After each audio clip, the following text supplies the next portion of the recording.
Welcome students to Solving Systems by Elimination. We are going to be looking at linear systems. That means we have straight lines with just two variables. Now we're not going to get into three variables in this lesson. So of all the ways that we learn to solve systems of equations, I feel like elimination is kind of maybe the least intuitive. It's the least obvious of the ways to do it, but I think it's kind of cool. It's kind of like a little puzzle sometimes. You basically take your equations and you turn them into a big ol' addition or subtraction problem.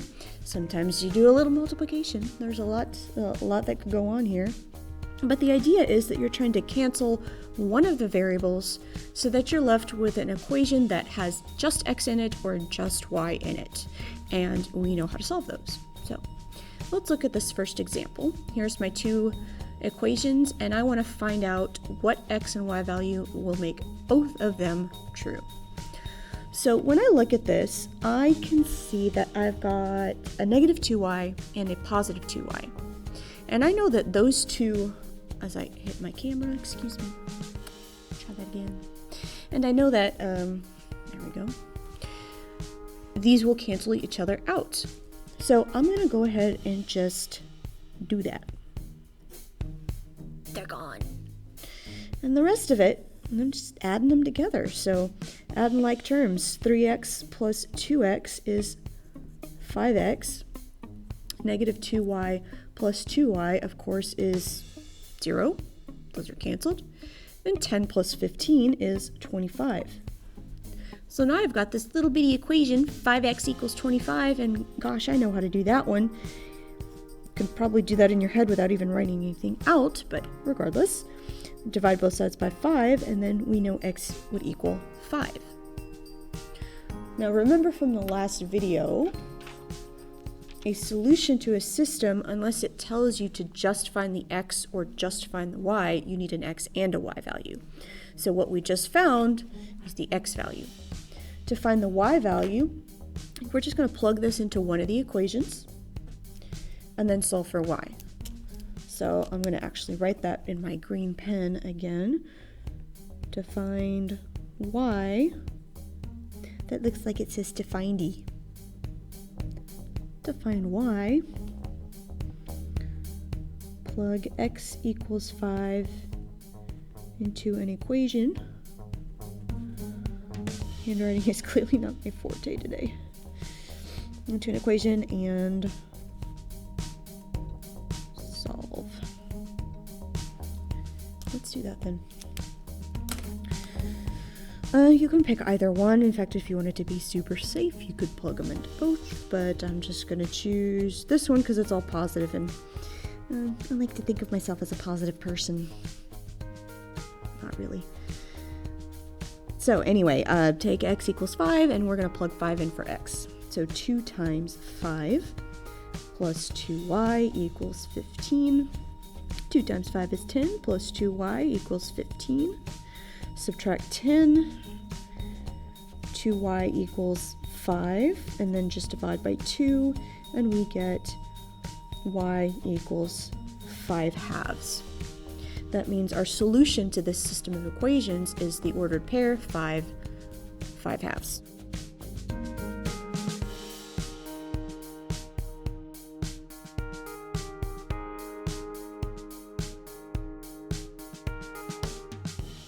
That's our kind of ideal case where it's already kind of done for us and we just have to combine things together.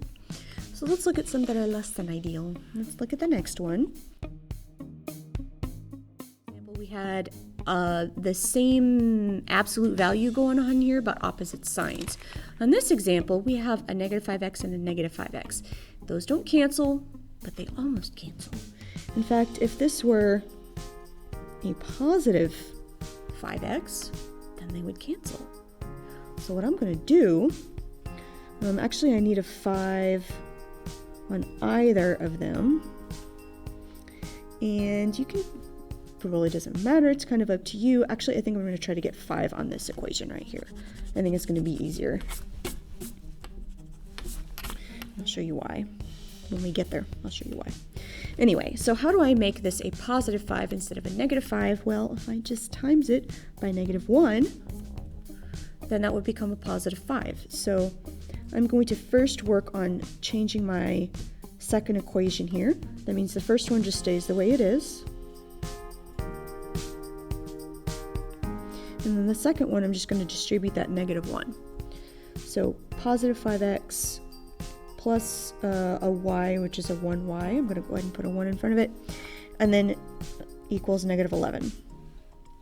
Now, if I had multiplied the first equation by negative 1, then I would have a negative 35 and a positive 11. And for some people, it's harder to add a positive and a negative when a negative is the bigger absolute values. So now we're going to do what I did on the first problem, which is just add them together, so combine like terms. So negative 5x plus 5x cancels. 7y plus 1y is 8y. And 35 plus negative 11, or 35 minus 11, is 24. And then just divide by 8. And then I get y equals 3.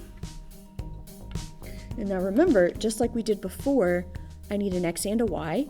This time I have the y. So to find the x, I'm going to take this and just plug it into one of the equations. And I'm going to plug it into the second one because then I don't have to multiply. I don't have quite as big of numbers there.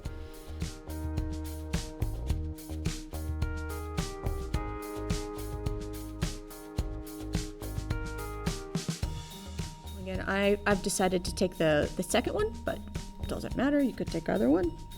So negative 5x minus, and I'm not going to put minus y, I'm going to put minus 3 equals 11. And then to solve this, most of you can probably do this in your sleep. We got negative 5x equals 14 divided by negative 5. You can't see anything I'm writing. There we go. I divided by negative 5 there. Cancel. And then x equals negative 14 fifths. And then the x and y value together make my solution. So my solution is negative 14 fifths, 3. Okay, not too bad so far, I think. Hopefully you agree with me. If not, let me know, please, and let me help you.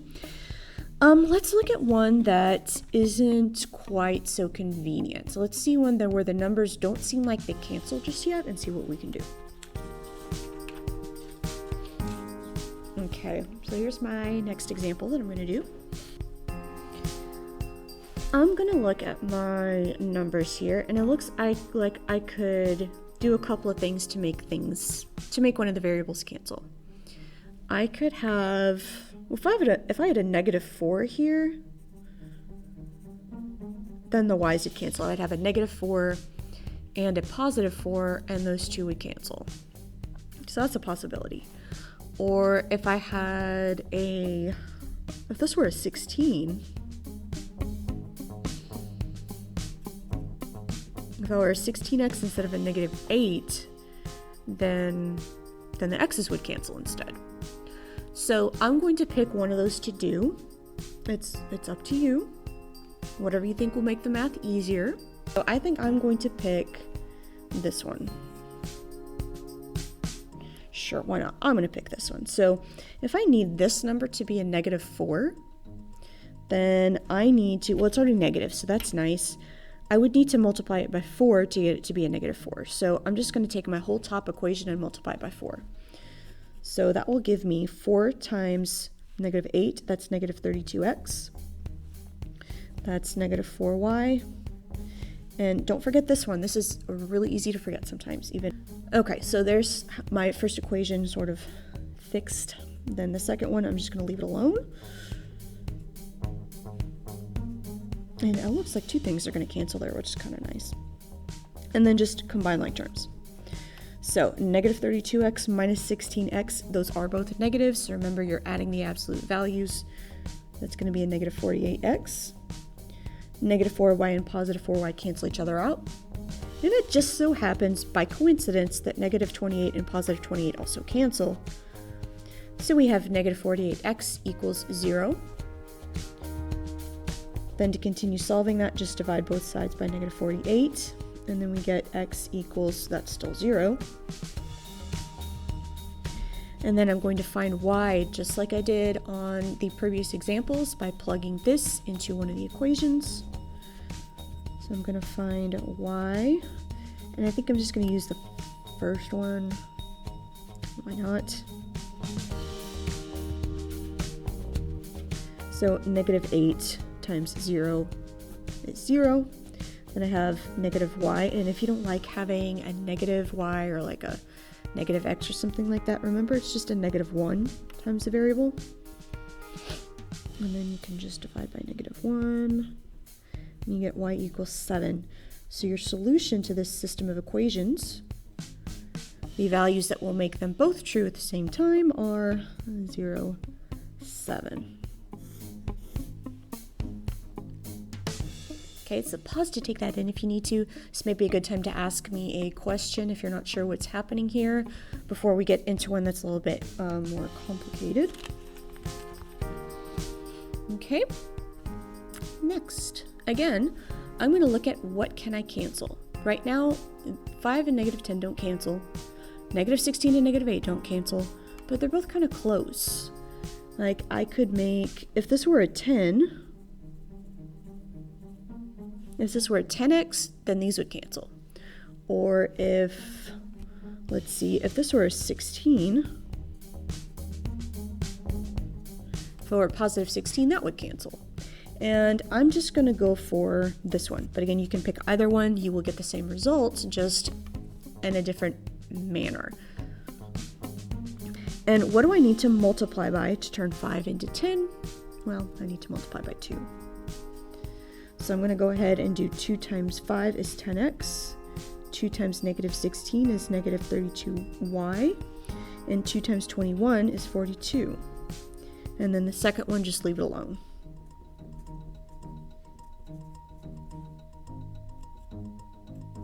Okay, and then go ahead and go through 10x minus 10x. Remember, we're combining like terms here. Cancel each other out. Negative 32y minus 8y is negative 40y. And 42 minus 2 is 40. And of course, you would just divide both sides by 40. Negative 40, excuse me. Forgive me. And you get a negative 1 for your y value. And then just as before, think about what are we going to do next. And hopefully you said you were going to find x by plugging the y value into one of the equations, and I think I'm going to plug it into the first one. So 5x minus 16 times negative 1 equals 21. 5x, this is plus 16, equals 21. Subtract 16. 5x equals 5, which comes out to x being 1. So my solution, what would my solution be at this point? See if you can figure that out. Hopefully you said it's a 1, negative 1. And there's that one. Again, great time to pull me aside and ask me a question if you're a little confused at this point. Or you can just leave it at the end of the video. I'll leave a box for you to type it in. Anyway, last one. Okay, so this one. Notice that before I had like 5 and 10, which 10 is a multiple of 5, or 16 and 8. 16 is a multiple of 8. Same kind of deal here. One of them was always a multiple of the other. It's not true anymore. 8 and 6 aren't multiples of each other. 2 and 3 aren't multiples of each other. So that just, you know what? It's an opportunity. I have more choices. Isn't that great? Isn't choice great? I could turn this, for instance, and there's almost like infinite choices here, okay? But I'm just going to pick a few to show you, and then we're going to pick one. I could make this like a 6 and a negative 6, just as an example. And then they would cancel each other out. Or I could make this 24, and I could make this a negative 24.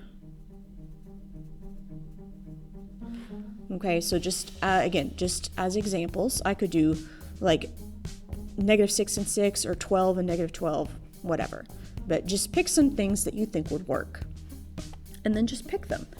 I'm going to go ahead and use the 6 and negative 6 option there, just because those are smaller numbers to work with and I won't have to make things so complicated. Okay? So now, so I'm not going to do this. You go away and you go away. I'm not doing those. I'm doing these. Now, what do you have to multiply 2 by to get 6?